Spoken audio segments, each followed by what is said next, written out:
আমি যে কোম্পানিতে আছি এই কোম্পানিতে প্রত্যেকেরই নিজস্ব কিছু প্যারামিটার্স আছে, আর সেগুলো যদি অ্যাচিভ করতে পারি তাহলে ইনসেন্টিভের পাশাপাশি এভরি মান্থ একটা করে অ্যাওয়ার্ড ফাংশন হয়। আজকে সেই অ্যাওয়ার্ড ফাংশনের জন্যই আমি এসেছিলাম আমাদের কোম্পানির মেন ব্রাঞ্চ কালিকাপুরে।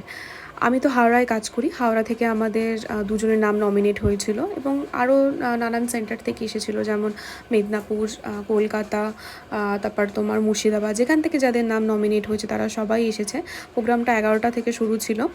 তো সকালে কিছু খাওয়া দাওয়া করে গুপ্তা সুইটস থেকে তো সোজা অফিস পৌঁছে যাই। শুরুর দিকে একটু কাজের ব্যাপারে ডিসকাশন হচ্ছিল, যাতে আরও কী করে আমরা এগোতে পারি, আরও ভালোভাবে কাজ করতে পারি, মোটিভেশন স্পিচ যেটা বলে। তারপর একটু কেক কাটিং হলো, আর যিনি আমাকে কেক খাইয়ে দিচ্ছিলেন উনি কিন্তু আমাদের কোম্পানির আরএসএম। আমার কাছে না ইনসেন্টিভের থেকে অনেক বড় ব্যাপার এই ট্রফি আর সার্টিফিকেট, যেটা আমি সারা জীবন যত্ন করে রাখবো। তো এই সমস্ত কিছু মিটে যাওয়ার পরে লাঞ্চও ওখানেই সেরেছি, লাঞ্চের ব্যবস্থা ওখানে ছিল।